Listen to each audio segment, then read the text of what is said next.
It's the Renegades at the Defenders. DC, a 2.5-point home favorite here. I actually think it just came down even more to 2. So total here is 46.5, which is the highest of the weekend forecast for the district, 80 and cloudy with a 40% chance of rain showers. So if you could care less about this game like Chris Zook, let me try to sell you on it because first off, I guess I hope the weather holds up because I do want to see some Defenders faithful out there, and we could be in for some offense as well in this game. When DC and Arlington hook up, it means points. They've averaged 57 total points in all the meetings that they've had combined between the two. These offenses are averaging a whopping 363 yards of total offense per game against each other. So buckle up for this one. I mean, last meeting, DC storms all the way back from down 10 in the fourth quarter.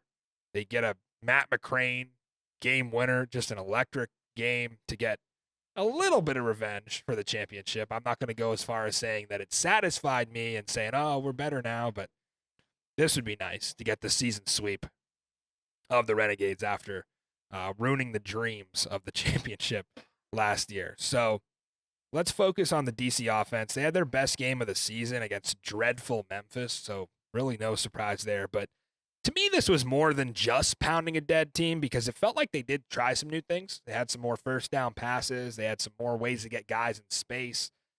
Use Kiki QT a little more on some reverses, more RPO game for Jordan, give him an opportunity to make the right reads, and he did just that. Wanted to highlight Jake Tribby of Fantasy Points highlighted Jordan's effectiveness against the bottom 2 pass defenses. When he plays against the bottom 2 pass defenses, he has double the fantasy points than he would against the tougher secondaries. So just looking at that, I mean, obviously Arlington is a bottom 2 pass defense. So really, I just love the over here. And Arlington secondary does deserve some credit. They did hold Hakeem Butler to just 2 catches for 12 yards last week. They got 3 picks. Took one of them back for 6, but it's not Manny Wilkins that you're going against this week. This is a different situation. You get the 2-dimensional Tamu, who can run and throw and just poses a real threat against the 7th-ranked total defense in the UFL out of, eight teams in the league, so they're second worst. And I expect Fred Keiss to stick with what has worked here. Last 2 weeks, offense kind of looked night and day from the Michigan game, which still haunts me in my sleep, remembering how much was on the line that day at home against the Panthers, and they just laid an egg. Bounced back a little bit. No, they didn't get the win against St. Louis, but offense looked better, and then last week against Memphis, clicking on all cylinders. So Darius Higgins, the starting running back, limited in practice this week, but he should be good to go. The receivers have been healthy since they lost Kelvin Harmon.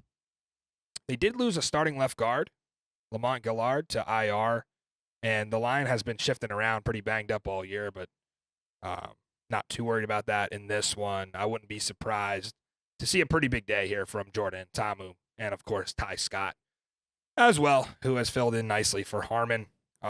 Teams have really ran the ball well, it seems, on Arlington all season long. And I've pointed out before, specifically mobile quarterbacks have had success against this defense. We saw what Jordan did against them in week 3.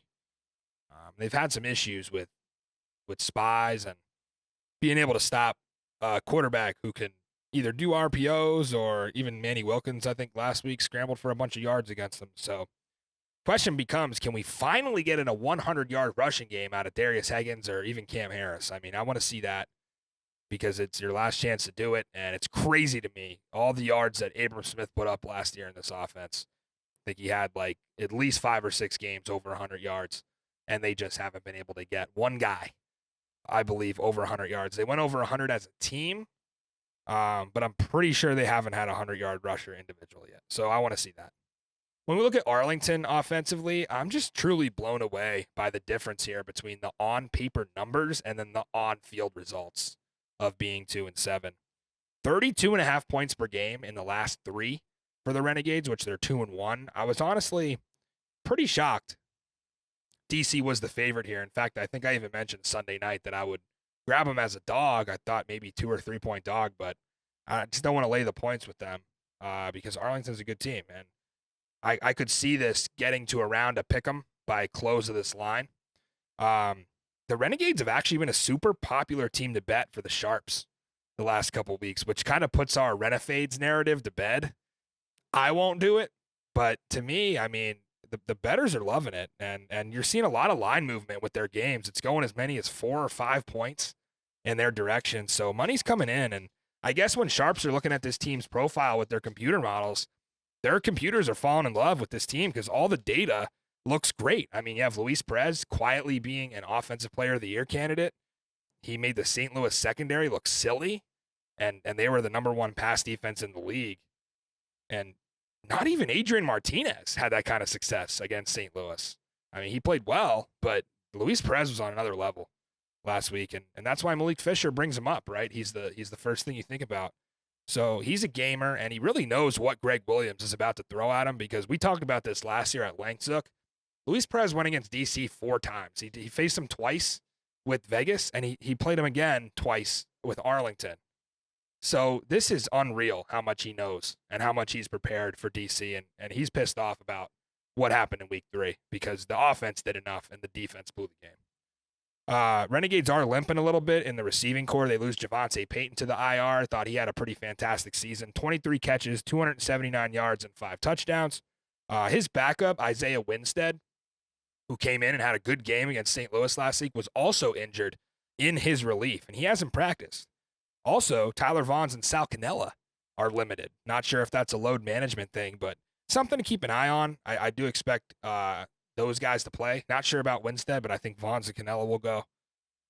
But that could really open the door for a guy like Deontay Burnett, who I looked today, 29 catches on 39 targets. That's got to be one of the best conversion rates in the league. That's really good to have all those receptions and not really be targeted all that much.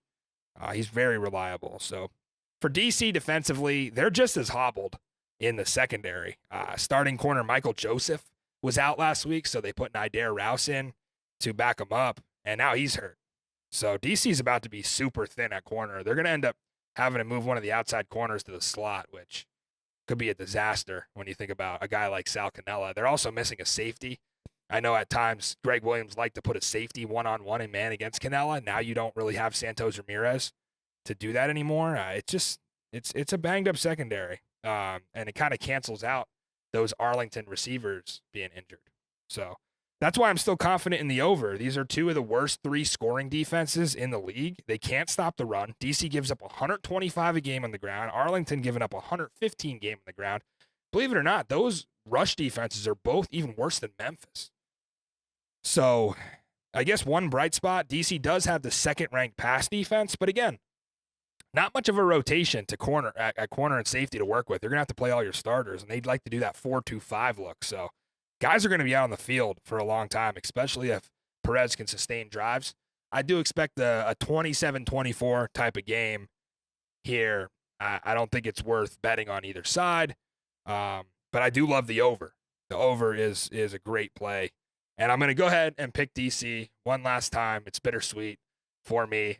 10 for 10 on DC picks this year as far as picking them. So, which means we'll see. Do I end up 5-5? Do I end up 4-6? I just know I never picked against them, and I never will. So you can pretty much make that fresh box a permanent thing, so I can lock that one in for next year as well. Yeah, you're a homer. It is what it is. I'll take Arlington.